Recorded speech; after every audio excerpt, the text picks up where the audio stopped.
Continually updating video games are known to provide us with content in two different forms, permanent and temporary. True to their definitions, permanent content entails anything that will be a part of the game's foundational design hereafter, while temporary content is anything that is only meant to be instituted for a short period of time, a week or several weeks, or on occasion it might only be a few days if not less. These are commonly referred to as events. Whatever the case, Genshin Impact, like every gacha, is a continually updating game, providing us with a steady, albeit small stream of things for players to do every week. With Sumeru fast approaching, if not already released by the time you see this, a huge wave of permanent content will be following suit, opening up an entire new region for us to explore, and likewise tons of new enemies to fight, new items to collect, new secrets to discover, and of course, new characters to seduce us into ripping our wallets a new one. That's all well and good, but something that I feel like is not only a missed opportunity but a point of concern for new players is the disparity and inconsistency surrounding the balance of permanent and temporary content. A sore spot for Genshin has always been its substance, or lack thereof. The foundation of Teyvat is rich with landscapes, culture, places to explore, enemies to encounter, and it will only continue to expand as more and more of the land is made available us to discover. But unfortunately, a lot of its actual substance was only around for a limited time, when many of us believe it should have been included in the base game going forward. That brings us to our video for today. I wanted to discuss the problem with events in Genshin Impact and how even though miHoYo gives us a lot of fun and engaging content, the way they deliver on it is not the best way to go about things. Before we continue any further, just want to give a shout out to today's sponsor. This video is brought to you by Outplayed once again. It's a video capturing software on Overwolf that works for every popular game such as Genshin. Players love to record and share clips in Genshin all the time, and if you're one of them, you can try this one out. Outplayed automatically captures any interesting highlights during your play or allows you to record manually using a hotkey, which you can then immediately port over to your Discord server or have it uploaded to YouTube, anywhere you feel like sharing. The app has a built-in video editor if you feel like touching it up a bit before sharing, and the best part is that it works for a ton of different games besides Genshin. You can use it for League of Legends, Valorant, Honkai Impact, Rainbow Six Siege, and many more. If you already have Overwolf, then downloading is a very easy process. Should you be interested in using Outplayed, feel free to use the link on screen or in the description. Really simple but cool app that makes recording highlights easier for you. Thanks again to Outplayed for sponsoring the video, but for now, let's get back into it. More than other genres, gacha games pride themselves for better or worse on impermanence, and that impermanence takes a hold of a large majority of their content. The reason for this is self-evident: scarcity mindset. A scarcity mindset is the idea or worldview that opportunities, resources, and successes are uncommon and as such must be guarded. In the context of gaming, developers utilize the scarcity mindset to accomplish two goals. The first is to encourage, or rather pressure its clientele into remaining attached to the game for as long as possible. The second is to artificially inflate the immediate value of something by planting the notion that if a player fails to jump at an opportunity, another one will not come. Scarcity mindset often gets used interchangeably with FOMO, fear of missing out, and FOMO is what drives people to act impulsively, grasping for things even when it may not be beneficial to them because there is a limited resource or a time frame to do so. Many are already aware of the predatory nature of gacha games via their monetization systems, but another way to administer the scarcity mindset is by intentionally suppressing the full extent of a game's experience, incentivizing players to remain committed or in extreme cases addicted to logging on every day. Content in video games is not unlike that of a standard menu at any establishment that serves food and drink. They have their normal range of items that are available year-round, but every once in a while they toss in a special or limited time item, either to celebrate an occasion or because they feel like experimenting for a bit. As such, the point of permanent content is to give players enough of the game's experience to remain engaged to it, and at a surface level, Genshin manages to execute on this rather competently. If you were a brand new player starting out today, you would have dozens upon dozens of hours of things to do. I wouldn't be surprised if the entirety of Genshin's permanent content following the advent of Sumeru spans over 200 hours. Suffice to say, you're going to be able to enjoy a lot more in one sitting than day one players have roughly 2 years ago. The obvious benefit of permanent content lies in the very definition of the word, permanence. The chests that spawn around the world, the puzzles you can discover, the Archon quests, character stories, hangout events, domains, and whatnot will be a part of Genshin from now until the end of its lifetime, and it will be something every player, regardless of when they start, can look forward to. Moreover, it's important to have a healthy balance of new permanent content added to the game as time goes on, as it gives those who perhaps took a break for a few months a reason to come back and see what's new. For all intents and purposes, each new region of Teyvat is not unlike an expansion you would see in other titles. A huge wave of permanent content is released all at once, similarly to how Final Fantasy XIV featured the Heaven's Ward, Stormblood, Shadowbringers, and Endwalker every 2 years. Large expansions are a good way to reignite a player base's passion and excitement for the game that would otherwise not be possible through smaller events. But it wouldn't be wise for all new content added to the game to remain in perpetuity, as that leads to overbloating of a game's essential experience by distracting and/or diluting the core part of it. Therefore, developers have to be selective with what they want permanently added to the game, since too much selection can be counterproductive. Quality over quantity, it's integral to establishing an identity.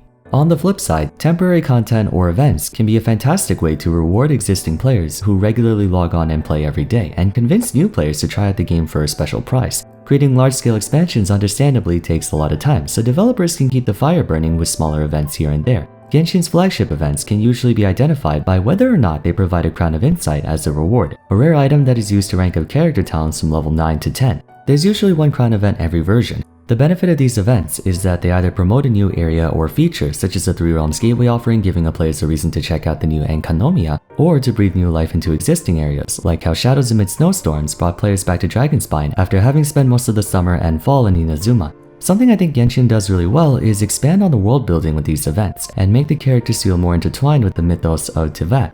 I loved how we got to see Klee and Albedo travel to Inazuma as tourists during Zephyr of the Violent Garden, or how we got to see Ito and Shinobu travel to Liyue during Hidden Dreams in the Depths. It's a nice touch, especially since we really don't see characters wandering around in the overworld from day to day.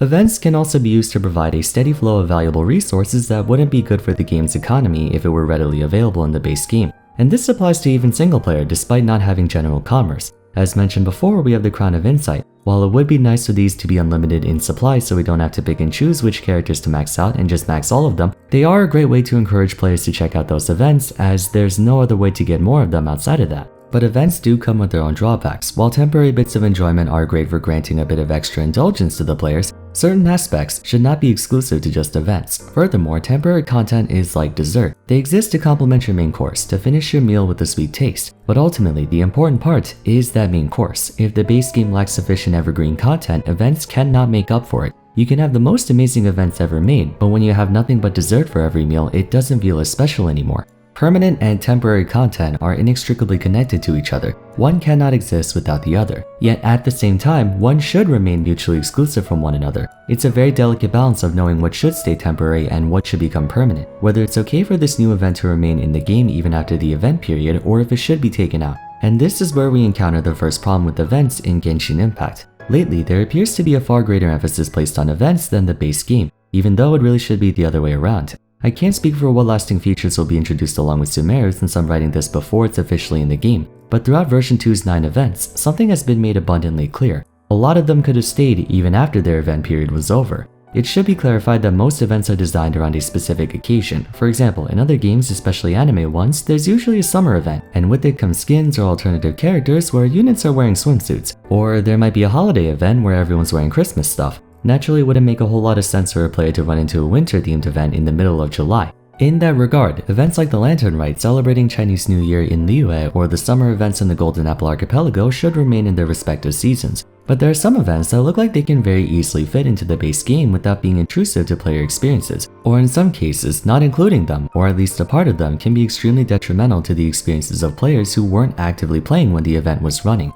The most egregious offender of this was one of the game's first flagship events, Unreconciled Stars in version 1.1. While it first appeared to look like a regular coin shop event in which you collected materials to trade in for standard fare like talent books, ascension materials, more and whatnot, the questline itself had very plot-relevant details pertaining to the greater lore surrounding Teyvat, including the reveal of Scaramouche, one of the Fatui Harbingers, who you wouldn't run into in the main storyline until a year later. Meaning if you didn't play during Unreconciled Stars event period, not only did you miss out on some meaningful screen time for official, but also a very critical revelation. The coin shop part of it could have been dismissed, but something that revelatory should not be a limited time thing. If we're being really pedantic about it, a player could miss that entire segment and still follow the Archon storyline, but that doesn't detract from the point that that kind of content should have been permanent since then. There are also the two Dragonspine events with Albedo, explaining why he spent so much time up there and its connection with the dragon that was buried beneath. Again, technically not all too relevant to the main plotline, but it explains a very important piece of narrative background, and is really the only reason you would care about Dragonspine in the first place outside of it being another area to find chests and whatnot.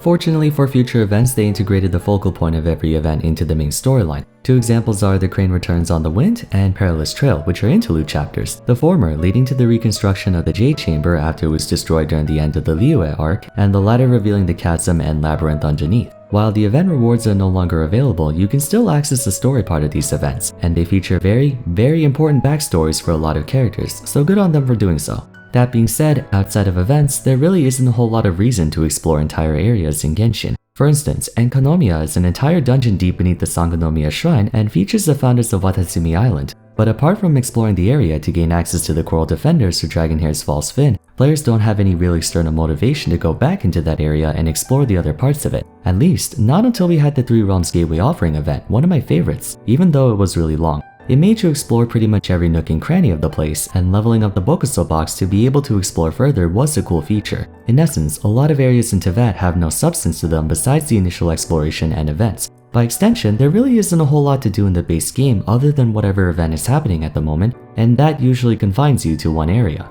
Another issue with Genshin's events is that it's a disappointing waste of effort on the developers' parts. Some of the game's most engaging combat scenarios took place in the temporary dungeons and domains introduced in tandem with events. As ridiculous as it sounds, I actually kind of like the Elemental Crucible event. If memory serves, it was the only event to this day where co-op was mandatory, and the only reason people didn't like it was because it cost resin to participate, but the gameplay itself wasn't even half bad. It was actually kind of fun. Considering the location where it took place being a very big landmark on the world map but nothing really happening there otherwise, I don't see why they couldn't have left it there as an introductory tutorial on multiplayer. There were a ton of gameplay events that presented combat in a more nuanced way, stuff that made players rethink how they had to approach every dungeon instead of picking their strongest units and destroying everything. Labyrinth Warriors, Legend of the Vagabond Sword, Perilous Trail, Three Realms Gateway Offering, Vibro Crystal. One of my biggest complaints about combat in Genshin has always been the lack of variety in scenarios. These events created those scenarios, and it's a shame that some form of each of them were never reinstated in the base game. Personally, I would much rather play Labyrinth Warriors to farm XP books instead of ley lines, or I would love to do the Perilous Trail domain to farm weapon ascension materials. Perhaps, if at all possible, they could have been sources of endgame content for players.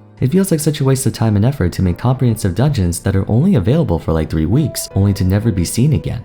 At the same time, however, it wouldn't be very prudent for MiHoYo to make every single event area and/or domain a permanent addition, even if they downgraded the rewards or did away with them entirely. Feature creep happens very often and leads to a lot of games feeling very congested. If there are too many things you have to do, it can feel overwhelming for players, as they not only have to complete whatever event is happening right now, but also whatever events they missed out on before. On one hand, it can be very disheartening for players who joined the game recently to realize all the stuff they missed out on, but on the other, having every single event be permanent basically means new players won't be able to catch up without playing 400 to 500 hours of content first. That's also not good. The ephemeral nature of events is what makes them so appealing and so special, otherwise we take them for granted. If we had the same Christmas event every year, why even bother doing it again the next time? I'm by no means trying to argue that all events, dungeons, and domains should be permanently added to the game. That would oversaturate and dilute Genshin's experience. While game developers should always strive to acquire as many new prospective players as possible, they're also beholden to the existing player base, the ones that stick around. You have to find that middle ground. The win-win strategy that other gachas employ are event reruns or set rotation, where old events or challenges are routinely cycled through instead of all of them slamming you at once. Genshin already does this with banners. On top of the new character, they usually have a second banner showcasing a rerun. But event reruns in conjunction with new events would be nice as well, especially the ones that give weapons or items like the Dodoko Tails, Festering Desire, and Cinnabar Spindle to name a few. To prevent players from having too many resources, they can make it so you can only get the rewards once. One of the best storyline events was the Golden Apple Archipelago featuring Klee, Jean, and Barbara, which players have been clamoring for a rerun for. To everyone's surprise, the archipelago is back, but with an entirely new event attached to it, so they sort of made good on their promise of bringing it back. I don't know how many of you watched KazooCat's video on why Genshin Impact won't last, but he criticized the Lantern Rite rerun for featuring an entirely different storyline than the one that came before. While I agree with some parts of that argument, I'm also of the school of thought that continually updating games are not Netflix shows. They're not meant to be replayable from start to finish on demand whenever a player wants. The whole idea of these games is for players to continue playing them, following the world's continuity as if they themselves are living in Teyvat. That's part of the experience of updating games. If I were to go back to an old MMO like, say, MapleStory, I can't expect to go all the way back to the glory days of pre-Big Bang and play it from then to now. That would be utterly nonsensical, so MiHoYo isn't obligated to treat Genshin like that. All the same, they're not giving enough focus to the main course of the game, choosing instead to focus primarily on dessert. There are some events that should be time exclusive, either because they pertain to real-world seasonality, holidays, etc., or they're just extraneous fun little gameplay elements like Theater Mechanicus or the Drink a Dreaming event. Would it be nice? Sure, but if we had to pick and choose, we can make do without them. There are also events that would really serve to enhance the experience of the game if they were permanent additions. And no, not just for the purposes of endgame content, but overall enjoyability for both casual and hardcore players alike. Anyways, the video is getting really long, so I'll end it off here. If you could choose 3 events of old to add to the base game, what would they be and why? Let me know in the comments down below. For now, if you enjoyed the video, I'd appreciate it if you could leave a like and subscribe, Consider following me on Twitter at Vars, joining my Discord server, and checking out my other discussion videos if you haven't yet. But till next time, thanks so much for watching, and I look forward to seeing you again soon. Take care.